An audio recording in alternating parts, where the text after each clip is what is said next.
ओम शिवाय नमस्तुभ्यम। आप सभी का हमारे चैनल कथा सागर में स्वागत है।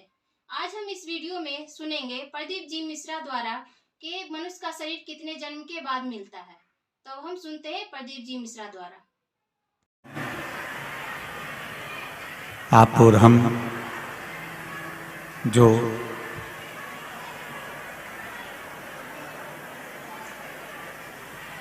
बारह ज्योतिर्लिंग के प्रसंग को श्रवण करने के लिए यहाँ पर बैठे हैं।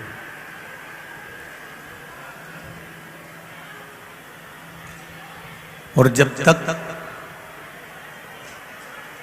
प्रभु की कृपा नहीं होती, करुणा नहीं होती, तब तक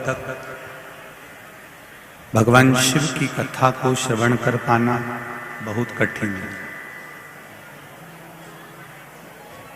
तेरी कृपा बिना न हिले एक भी अणु, लेते श्वास तेरी कृपा से बखान क्या करूं मैं राखों के ढेर का, चपटी बबूत में खजाना कुबेर का। हे गंगधार मुक्ति द्वार ओमकार तू, भोले ओमकार आयो शरण किया शंभु तार तू।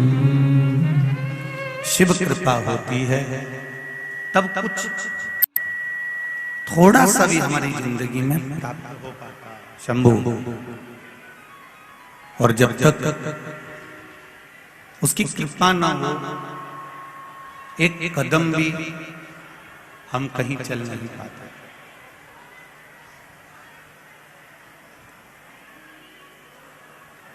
कहीं परमात्मा की कृपा, शिव कृपा हुई, जो आप और हम भगवान देवाधिदेव महादेव की ये पावन कथा को श्रवण करने के लिए विराजमान हुए। कथा मंडप में विराजमान सभी विद्वान ब्राह्मण जन, संत महात्मा और आस्था चैनल के माध्यम से, फेसबुक यूट्यूब के माध्यम से भगवान की पावन कथा को अपने घर बैठकर इंदौर की पवित्र पावन भूमि से, माहिल्या की गोद से शिव महापुराण की कथा को श्रवण कर अपने जीवन को धन्य बनाया।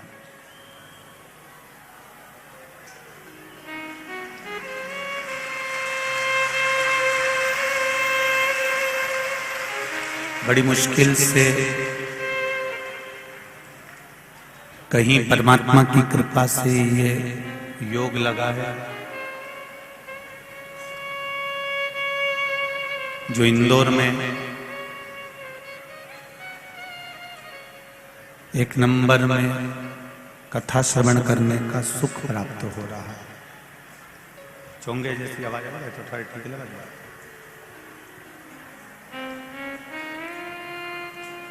प्रभु कृपा से, प्रभु की उदारता से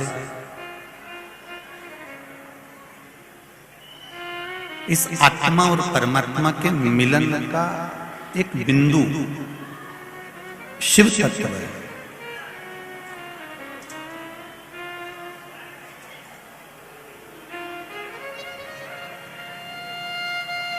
मान लो मानव का शरीर मिल भी गया, मानव की देह प्राप्त हो भी गई, और मानव की देह प्राप्त हो जाने के बाद भी अगर हम परमात्मा की अविरल भक्ति को प्राप्त नहीं कर सके, तो फिर हमारा ये संसार सागर में आना तो व्यर्थ रहा। जैसे किसी तीर्थ में गए और किसी तीर्थ में जाने के बाद में, किसी तीर्थ में पहुंचने के बाद में आप बद्रीनाथ चले गए, जगन्नाथ चले गए, द्वारका जी चले गए, रामेश्वरम चले गए, या उज्जैन महाकाल की पावन धरा पर चले गए, पर वहां पहुंचने के बाद यदि आप अपने रिश्तेदारों से तो मिलकर आ गए, कुटुंब वालों से मिलकर आ गए, अपने परिचितों से मिलकर आ गए, पर देवाधिदेव महादेव के दर्शन नहीं करे, या बद्री विशाल भगवान के दर्शन नहीं करे, या हम जिस तीर्थ में गए हैं उस तीर्थ में पहुंचने के बाद हमने उस भगवान का स्वरूप का स्मरण ही नहीं किया, तो फिर उस तीर्थ में जाने से फायदा क्या हुआ?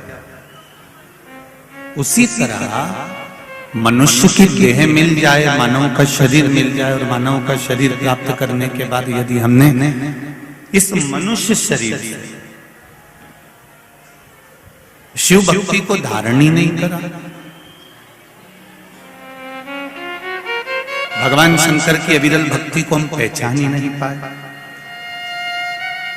शिव तत्व को हम जान ही नहीं पाए, तो फिर इस मानव शरीर को पाने से मतलब क्या होगा?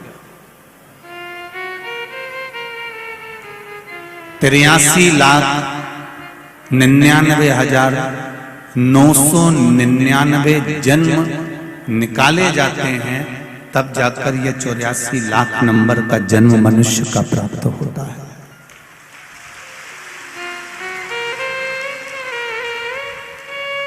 तिरासी लाख 99,999 जन्म निकलने के बाद यह मानव का शरीर मिला।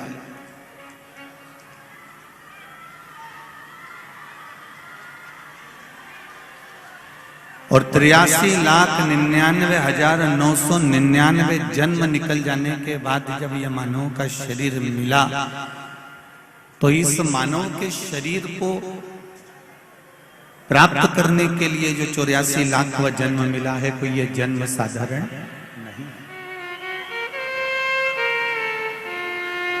बड़ी मुश्किल से मिला हुआ।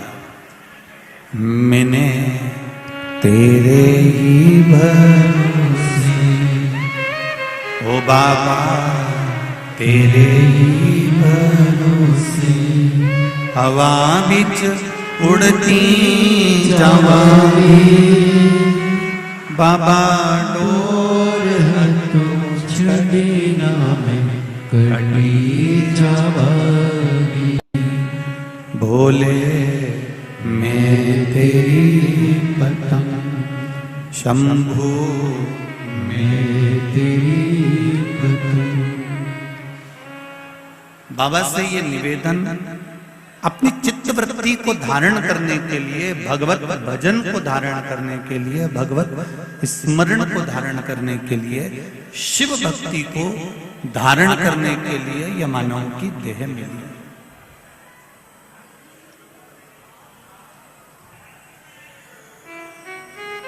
और यदि इस मानव की देह को ही हम व्यर्थ में गंवा दें, तो फिर जीवन नरक है।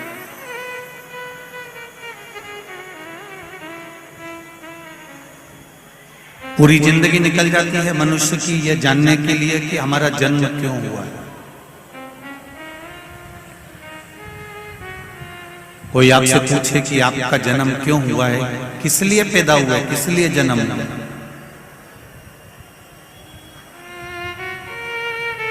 आपके और हमारे जन्म का कारण क्या है? क्यों मृत्यु लोक में आ गए, क्यों जमीन पर जन्म हो गया, क्यों पृथ्वी पर आ गए?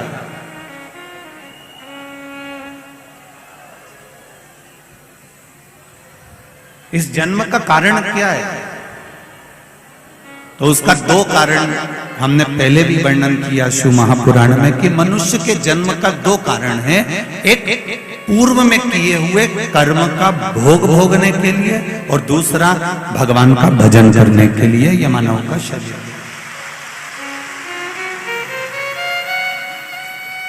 एक पूर्व के कर्म का भोग भोगिए। अगर आपने पूर्व में अच्छा कर्म करा है तो आपको आज अच्छा मिल गया। गौ माता को अगर एक रोटी दी है, गौ माता की सेवा करी है, किसी जिसको आप जानते ही नहीं, जिसको आप पहचानते ही नहीं, जिससे आप कभी मिले ही नहीं, उसको यदि तुमने एक लोटा पानी भी पिलाया है, उसका मुंह भी झूठा कराया है, तो ये निश्चित है कि हमारा जो जन्म अगला मिला है, इस जन्म में हमें भी कोई ना कोई सुख अवश्य प्रदान करेगा, ये निश्चित है।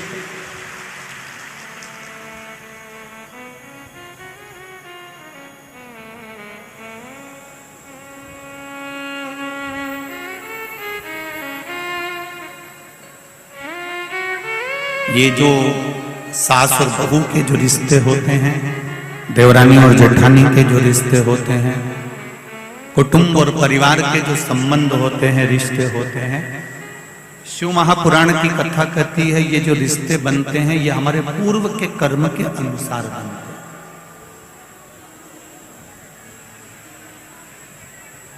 हमने किसी को साथ दिया है, हमने किसी की सेवा करी है, हमने किसी को एक पल के लिए भी अगर अच्छा करा है, तो ये निश्चित है वो हमारी बहू बनकर हमारी सेवा 24 घंटे कर देती है, अगर हमने पूर्व में कर्म किया,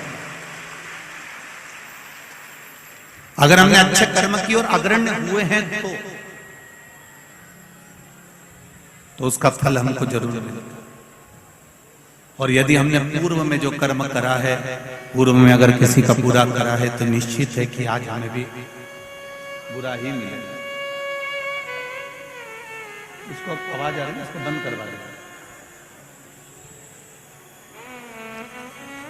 पूर्व के कर्म का हमें भोगने को मिलता है, इसलिए आपको बारंबार पहले भी कहा, मत बुरे कर्म कर बंदे वरना पछताएगा, भगवान की आंखों से तू बच नहीं पाएगा, तू बच नहीं पाएगा। अरे ओ अज्ञानी मत करना, तेरे कर्म का फल भी तू ही पाएगा, जैसा किया तूने तेरे आगे आएगा। मत बुरे कर्म कर बंदे, मत बुरे कर्म कर बंदे वरना पछताएगा, भगवान की आंखों से तू बच नहीं पाएगा, तू बच नहीं पाएगा। अरे ओ अज्ञानी मत करना, अरे ओ अज्ञानी मत करना। अपने मन को, अपने चित्त को, अपने स्वभाव को, अपने हृदय को, अपने को स्वयं ही संजोना पड़ेगा। कोई दूसरा सुधारने वाला नहीं मिलेगा, ना दूसरा कोई सुधार पाएगा। एक पीने वाला जो व्यक्ति होता है ना, जो नशे में धुत होता है, उसको कोई कितना भी समझा दे मत पियो, बेकार है, क्यों पीते हो, बर्बाद हो जाओगे। पीने वाले व्यक्ति गटर में पड़े होते हैं, नाली में पड़े होते हैं, बेकार है। अब कितना भी समझा लो, उसके समझ में नहीं आना। समझ में कब आएगी? जब वो अपने हृदय से, अपने दिल से ये विचार कर ले कि जो मैं पी रहा हूं ये मेरे जीवन को और मेरे घर को और मेरे परिवार को बर्बाद कर रहा है, तो वो छोड़ दे, फिर छोड़ दे। पर यदि तुम खूब प्रेशर दे लो कि नहीं पीना है, तुझे बंद कर दूंगा और तुझे मुक्ति केंद्र में ले जाकर नशा मुक्ति केंद्र में रख दूंगा, तुझे यहाँ रख दूंगा, तुझे वहां रख दूंगा, पर जब तक वो भीतर से दृढ़ नहीं होगा, जब तक वो भीतर से दृढ़ता धारण नहीं करेगा, तब तक वो नहीं छोड़ सकता। काम, लोभ, आसक्ति, वासना, तृष्णा, ये सब तुम्हें भीतर से तोड़ना होगा।